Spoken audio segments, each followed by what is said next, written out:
Morning, guys. Let's go through the Bitmex pairs. We'll start off with Bitcoin, of course. We've got the weekly chart up now and looking at what we want to see. We've had quite an extended pullback now over a number of weeks, about 5 weeks now, since the initial huge big sell-off that nearly reached our lows from a couple of years ago.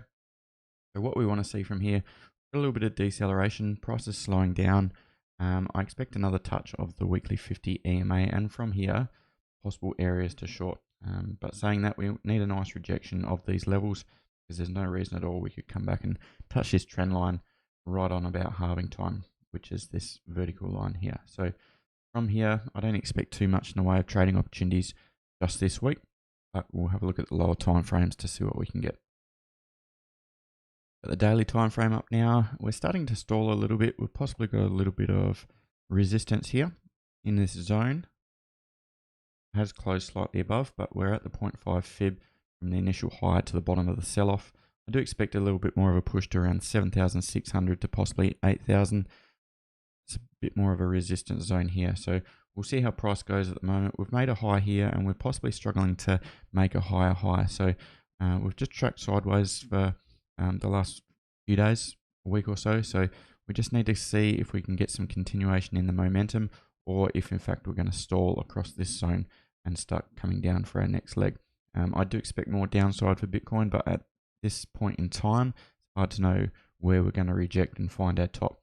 I do expect a bit more of a squeeze to push out the orders just for now, and then once we get a nice high wick rejection candle at a nice resistance level, we can look to load up some shorts. Got the 4 hour up now. Really nice, beautiful rising wedge in line with the pullback on the higher time frames. We did break below, but we've just tracked sideways since then. So the buyers are hanging tough. They haven't let it fall back down. I do expect a bit more of a push to at least the previous high, up around 7,400. We could probably squeeze up a little bit higher to match this area of consolidation over here. So it's pretty choppy. The first part of the week is going to be pretty important just to see if price action can develop into something tradable. On the 4 hour and higher time frames, there's just nothing yet.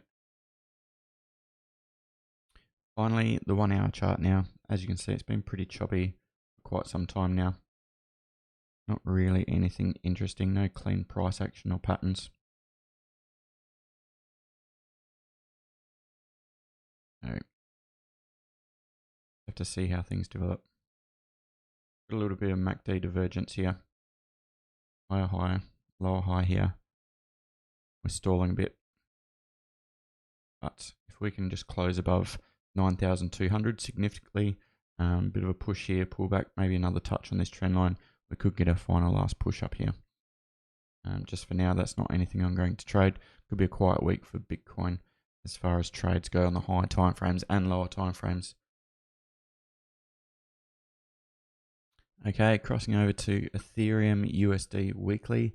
An interesting chart actually. Just for now, we're still in a pretty aggressive bear trend, still making lower highs and lower lows. However, since the last sell-off, unlike Bitcoin, it's actually growing in momentum to the upside. But just for now, we're reaching a pretty important level of resistance around $190 and also a couple of EMAs. So be watching Ethereum here closely. I believe Ethereum's been leading Bitcoin in price action just of recent times. So the next couple of weeks will be important, whether we get some deceleration on the weekly and a rejection of this level, or whether we can actually continue on, break this level, and then we'll be looking to push and target the high 200. So very important point in Ethereum, quite a strong inflection point. This could guide us as to whether Bitcoin rolls over with it, or whether we're going to push and squeeze a little bit higher just for now.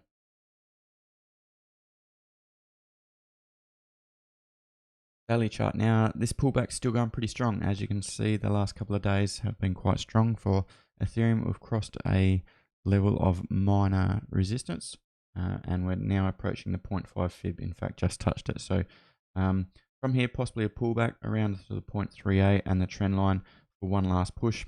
I think we've got a little bit more upside just to test if we can break this level, this zone here, and push up to new highs. But we'll have to wait and see. At the moment, no trade on Ethereum just for me either.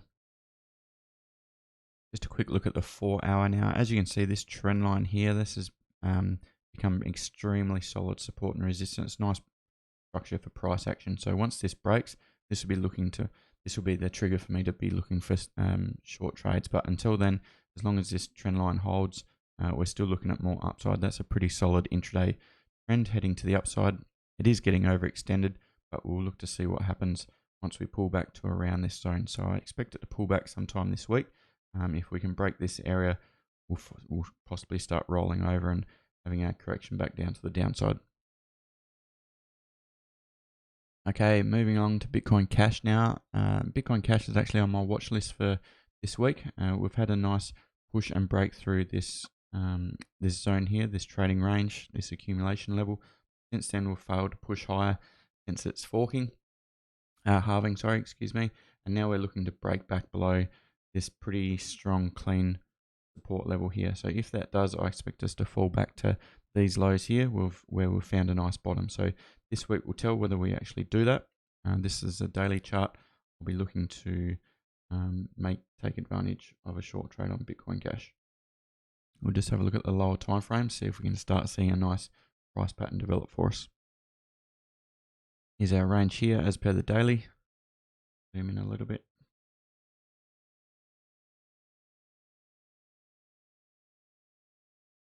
Nothing overly clean just at the moment. Looks like we have broken and closed just below on the 4-hour. That's quite a sell-off there. So a little bit of a pullback on the lower time frames could give us our entry sometime this week, possibly early this week. We just need to let it develop. Nothing clean, but that's a pretty solid shift in momentum to the downside. See if we can have something on the 1-hour. So this is the 1-hour chart. If we can get a nice pullback in the first couple of days this week, I think an area around the 0.38 fib and a retouch of the 1-hour 50 EMA will be enough to give us a short. We can put our stop above this resistance zone now and look to target our previous low here for our first stop, and we target our lows way back down here.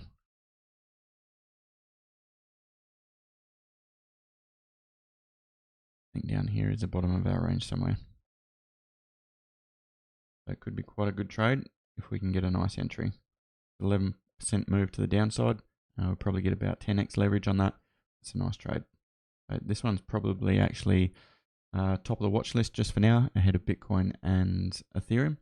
So just keep an eye on Bitcoin Cash, guys. Nice pullback here will give us our short entry. We can have a nice safe stop here, even go a little bit lower leverage and just let this one ride. Okay, let's move on to Litecoin. We've got the Litecoin weekly chart up here. Have a closer look. Not a great looking chart at all. It's a little bit hard to dissect on the higher time frames, but just as I was for here, we've failed to close and hold above this pretty strong support and resistance zone here. So I think from here, we're going to just get some pretty ugly price action and just drift all the way back down to these lows down around this area here. As for trading, possibly we'll have to base it off lower time frames more than higher time frames, but just knowing that we haven't really got a great deal of support structure just beneath us just for now. So there's no reason for it to push higher. We would really need to get it closing above these EMAs and this resistance structure here. But to trade short, we want a decent pullback of some sort just to give us a nice price point and entry. Okay, daily chart up now. This actually looks a little bit better as far as price structure goes. Got a little bit of resistance here, and now we're holding it as support. That's a pretty nice triple bottom there, and some MACD divergence to the upside. So a breakout here, we could push back up to this next level, but a break below this could actually give us our area of where we want to enter a short. So if we can break this, this will be the first region here to look for, but I would imagine that we can reclaim the bottom of this wick here and possibly more downside. So a little bit of patience. We've got two pretty strong levels here on the daily that we need to break first before any sort of entry. Quick look at the 4-hour. That's just zoomed in off the daily, but as you can see, that's a nice triple bottom there. So definitely nothing in the way of short trades until this level is broken and broken convincingly. From there, it could possibly fall quite quickly, but we'll keep an eye on it this week. This may just go sideways for a number of days yet before it tries to make a breakout move. It's pretty clean pattern, so if it does break out, it could be a quick sharp move. So just be aware of it, keep an eye on it. I'd be more inclined, based on the higher time frames, that it would head lower rather than break this trend line and head higher. But either way, whichever line it breaks, make sure it's a engulfing candle. There's a possibility to trade in either direction. That's all I've got on watch for this week, guys, on the Bitmex pairs. So happy trading as price action develops early in the week. Hopefully we'll get some opportunities. I'll keep you all posted if some of the other alt pairs start developing nice price action as well. So just for now, we'll switch over to our Forex and altcoin markets to have a look at what opportunities we've got there.